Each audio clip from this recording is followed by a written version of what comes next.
आपल्या चॅनलवरती सगळ्यांचं मनापासून स्वागत आहे। आज आपण बघणार आहोत धन्वंतरी पूजन अगदी सोप्या पद्धतीने कसं करायचं, त्याचबरोबर कोणता मंत्र आपल्याला बोलायचा आहे ते देखील आपण बघणार आहोत।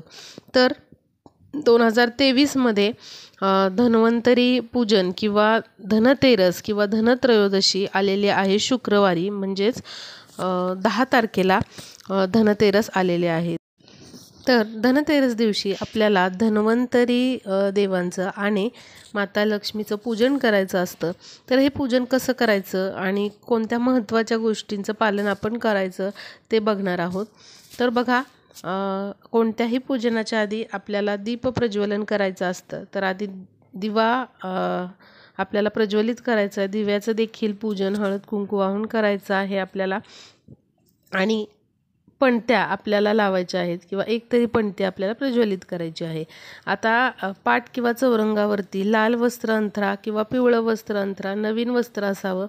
आणि आपल्याला पहिल्यांदा कलश पूजन करायचं। कलशामध्ये स्वच्छ पाणी भरून घ्या, त्यामध्ये हळद कुंकू 5 विड्याची पानं, त्याचबरोबर आपल्याला अक्षता 1 रुपयाचं नाणं, फूल हे टाकायचं आहे, नारळ ठेवायचा आहे आणि कलश पूजन करायचे। त्यानंतर असा धन्वंतरीचा फोटो जो असतो तो तुमच्याकडे असावा, नसेल तर तुम्ही अवश्य धनतेरस दिवशी असा फोटो घेऊन या आणि दरवर्षी त्या फोटोचं पूजन तुम्ही करू शकता। पण रोजच्या पूजेमध्ये धन्वंतरी देवांचं पूजन करायचं नाही, किंवा देवघरामध्ये रोज नाही पूजन केलं तरी चालेल। जिथे तुम्ही देवपूजेच्या वस्तू ठेवता तुमच्या कपाटामध्ये, तर तिथे हा फोटो व्यवस्थित पॅक करून तुम्ही ठेवू शकता आणि पुढच्या वर्षी तो तुम्ही पुन्हा वापरू शकता। तर बघा, फोटोचं देखील पूजन केलं आहे। आता फोटोला आपल्याला चंदन लावून घ्यायचं आहे, त्याचबरोबर फुलं व्हायची आहेत। धन्वंतरी म्हणजेच भगवान विष्णूंचं रूप आहेत, त्यामुळे आपल्याला चंदन लावून घ्यायचं आहे आणि हळद तुम्ही चिमूटभर वाहू शकता। आता पानाचे 3 विडे घ्यायचे आहेत आणि पानाची जोडी अशी ठेवून त्यावरती थोडे थोडे तांदूळ ठेवायचे, हळद कुंकू वाहून घ्यायचं आणि गणपतीची स्थापना पहिल्यांदा करायची। त्यानंतर माता लक्ष्मीची स्थापना करायची आणि घरामध्ये बाळकृष्णाची मूर्ती असेल तर ती मूर्ती देखील आपल्याला इथे पूजनामध्ये मांडायची आहे। कारण आत्ताच मी सांगितलं, धन्वंतरी म्हणजेच भगवान विष्णूंचं रूप आहेत। तर दुधाने, पाण्याने, पंचामृताने अभिषेक करून घ्यायचा आहे गणेशाला, लक्ष्मीला आणि कृष्णाला, आणि त्यानंतर इथे स्थापना करायची आहे। तर अशा पद्धतीने फुले वाहून घ्यायची आहेत। आता इथे बघा, इथे मातीचे असे छोटे छोटे सुगडे मिळतात, तर ते तुम्ही घेऊन यायचे आहेत। मातीच्या सुगड्यांचं अतिशय महत्त्व आहे धनतेरस दिवशी, त्यामुळे अशी मातीची भांडी अवश्य तुम्ही आणा आणि प्रत्येक सुगड्यामध्ये आपल्याला धान्य भरून ठेवायचं आहे, जसं की तांदूळ, गहू, डाळी ठेवल्यात 2 प्रकारच्या आणि 3 प्रकारच्या डाळी ठेवलेल्या आहेत, आणि एखादी तरी पिवळी डाळ असावी, कारण भगवान विष्णूंना पिवळा रंग अतिशय प्रिय आहे। त्यामुळे पिवळ्या कलरची एखादी तरी डाळ याच्यामध्ये ठेवायची आहे। आणि फुले पण वाहताना आपल्याला शक्यतो पिवळी फुले वापरायची आहेत। शेवंतीची पण तुम्ही वापरू शकता, पांढरी फुलं, ती माता लक्ष्मीला प्रसन्न करतात, आणि पिवळी फुलं देखील तुम्हाला इथे आवर्जून वापरायची पूजेमध्ये। त्यानंतर गूळ खोबऱ्याची वाटी ठेवायची आहे, गणपती बाप्पांचा नैवेद्य, आणि आपल्याला बघा इथे नाण्यांचं पूजन करून घ्यायचं आहे। तुम्ही 11 नाणी देखील इथे पूजू शकता, किंवा जेवढी काही नाणी आहेत ते अशा पद्धतीने तुम्ही एखाद्या वाटीमध्ये घेऊन त्यांचं पूजन करायचं आहे। आता बघा, आपण इथे साखर ठेवलेली आहे नैवेद्यामध्ये, साखरेवरती तुळशीचं पान ठेवलेलं आहे नैवेद्य दाखवताना। त्याचबरोबर सगळ्यात महत्त्वाचा नैवेद्य जो असतो किंवा जी महत्त्वाची वस्तू आहे धनतेरस दिवशी पूजनामध्ये मांडायची, ती म्हणजे धने आणि गूळ। तर आपल्याला अशा पद्धतीने धने आणि गूळ पूजनामध्ये ठेवायचे आहेत आणि याचाच नैवेद्य दाखवायचा आहे, कारण धण्यांचं अतिशय महत्त्व आहे धनतेरस दिवशी। त्यामुळे अवश्य तुम्ही काय करायचं आहे, धने आणि गूळ इथे पूजेमध्ये ठेवायचे आहेत। आणि बघा, जर अशा पद्धतीने सुगडी तुम्हाला मिळाली नाही तर तुम्ही घरातल्या वाट्या ज्या असतात छोट्या छोट्या त्या तुम्ही ठेवू शकता. त्यामध्ये 5 प्रकारचे 5 धान्य कडधान्य भरून ठेवू शकता. त्याचबरोबर औषधी वस्तू ज्या असतात जसं की हळकुंड आहे, वेलची आहे, दालचिनी आहे, त्याचबरोबर तुळशीची पानं देखील तुम्ही पूजनामध्ये मांडून त्यांचं पण पूजन करू शकता. कारण धन्वंतरी देवांचं पूजन असतं, त्यामुळे औषधी ज्या काही वनस्पती आहेत त्या देखील तुम्ही पूजनामध्ये मांडायच्या आहेत. एखादी तरी वस्तू तुम्ही औषधी वस्तू असतात त्या पूजनामध्ये मांडा आणि त्यांचं अवश्य पूजन आपल्याला करायचं आहे. तर अशा पद्धतीने आपल्याला पूजन झाल्यानंतर धन्वंतरी देवांचा एक मंत्र आपल्याला म्हणायचा आहे. मंत्र असा आहे: ओम नमो भगवते वासुदेवाय धन्वंतरये अमृतकलश हस्ताय सर्वामय विनाशनाय त्रैलोक्यनाथाय श्री महाविष्णवे नमः. असा हा मंत्र आपल्याला पूजन झाल्यानंतर हात जोडून म्हणायचा आहे. त्याचबरोबर माता लक्ष्मीची आरती म्हणायची आहे. आणि आपल्याला काय करायचं आहे तर एक दिवा आपल्याला प्रज्वलित करायचा आहे ही पूजा झाल्यानंतर. तर त्यासाठी बघा, एक पणती घ्या. त्या पणतीमध्ये आपल्याला खडं मीठ टाकायचं आहे आणि मीठ या दिवशी आपल्याला नवीन घेऊन यायचं आहे.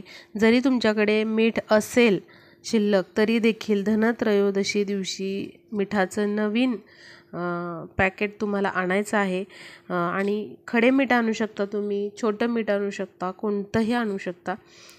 तर इथे मी बघा खडे मीठ आणलेलं आहे आणि ते आपण आता पणतीमध्ये भरून घेतलेलं आहे.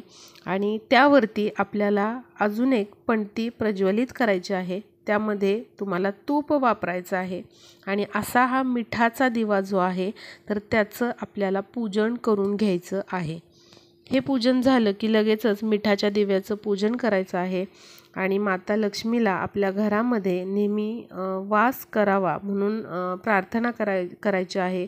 माता लक्ष्मीने, भगवान विष्णूंनी आपल्याला भरभरून आशीर्वाद द्यावे यासाठी हा आपल्याला मिठाचा दिवा लावायचा आहे. लक्ष्मी प्राप्तीसाठी अत्यंत प्रभावी उपाय आहे. त्यामुळे अशा या मिठाच्या दिव्याचं पूजन देखील आपल्याला करायचं आहे आणि या दिव्यामध्ये आपल्याला तूप वापरायचं आहे.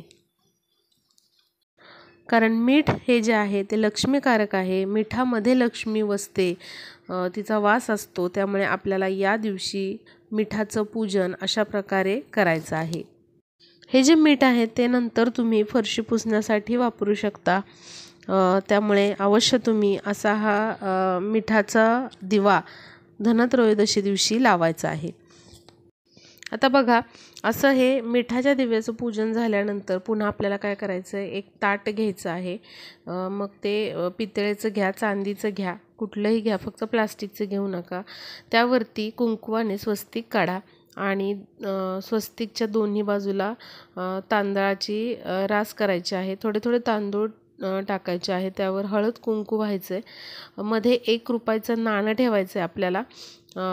स्वस्तिकच्या त्या 1 रुपयाच्या नाण्याचं पूजन करायचं आहे हळद कुंकू वाहून.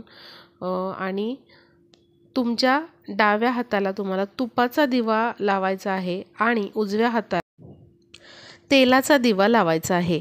म्हणजेच लक्ष्मीच्या उजव्या हाताला तुपाचा दिवा येणार आणि डाव्या हाताला तेलाचा दिवा येणार. तर आपल्याला अशा पद्धतीने 2 दिवे स्वस्तिकच्या दोन्ही बाजूला लावायचे आहे आणि मध्ये जो 1 रुपयाचं नाणं ठेवलेलं आहे ते दुधाने, पाण्याने स्वच्छ करून घ्यायचं आणि नंतर तिथे ठेवायचं. आणि अशा पद्धतीने आपल्याला एकदा श्री सुक्ताचं आणि एकदा पुरुष सुक्ताचं पठण करायचं आहे. तुम्हाला येत नसेल तर यूट्यूबवर तुम्ही लावू शकता. आणि माता लक्ष्मीला, भगवान विष्णूंना प्रार्थना करायची आहे की माझ्या घरामध्ये तुम्ही सदैव वास करावा आणि माझ्या घराची, माझ्या कुटुंबियांची दिवसेंदिवस प्रगती व्हावी, वैभव, ऐश्वर, सुख, समृद्धी सर्व काही मला मिळावं अशी तुम्हाला तिथे प्रार्थना करायची आहे. एखादी तुमची आर्थिक कुठली अडचण असेल तर ती तुम्हाला इच्छा बोलून दाखवायची आहे. आणि हा जो सिक्का आहे 1 रुपयाचा तो तुम्हाला तिथेच ठेवायचा आहे धनत्रयोदशी दिवशी. आणि दुसऱ्या दिवशी हा सिक्का तुम्हाला तुमच्या बॅगेमध्ये ठेवायचा आहे, पर्समध्ये ठेवायचा आहे किंवा तुम्ही जिथे तुमची तिजोरी आहे, जिथे तुम्ही पैसे ठेवता, पैशांचा डबा आहे, तिथे तुम्हाला हा सिक्का ठेवायचा आहे.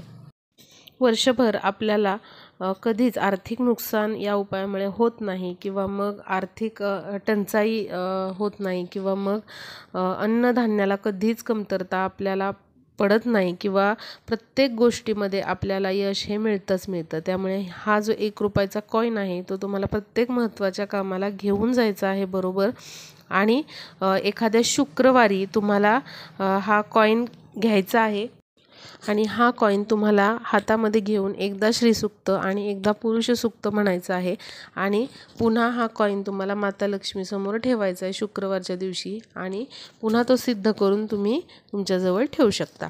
तर अवश्य असं पूजन धनतेरसचं तुम्ही 10 तारखेला म्हणजे शुक्रवारी करायचं आहे आणि लक्ष्मी प्राप्तीसाठी अशा पद्धतीने मिठाच्या दिव्याचं पूजन अवश्य करा. आणि त्याचबरोबर आपल्याला अशा पद्धतीने या 1 रुपयाच्या सिक्क्याचा हा उपाय करायचा आहे. आणि अशा पद्धतीने हे कुंकवाचे स्वस्तिक काढून आपल्याला हे 2 दिवे प्रज्वलित करायचे आहेत. तुम्ही जिथे पूजा मांडलेली आहे त्याच्या समोरच हा उपाय आपल्याला करायचा आहे. तर व्हिडिओ जास्तीत जास्त शेअर करा म्हणजे सर्वांना हे पूजन कसे करायचे आणि हा उपाय कसा करायचा हे कळेल आणि सर्वजण धनत्रयोदशीच्या दिवशी संध्याकाळी हा उपाय करू शकतील. लक्षात घ्या, संध्याकाळीच आपल्याला हा उपाय करायचा आहे. भेटूया पुढच्या व्हिडिओमध्ये.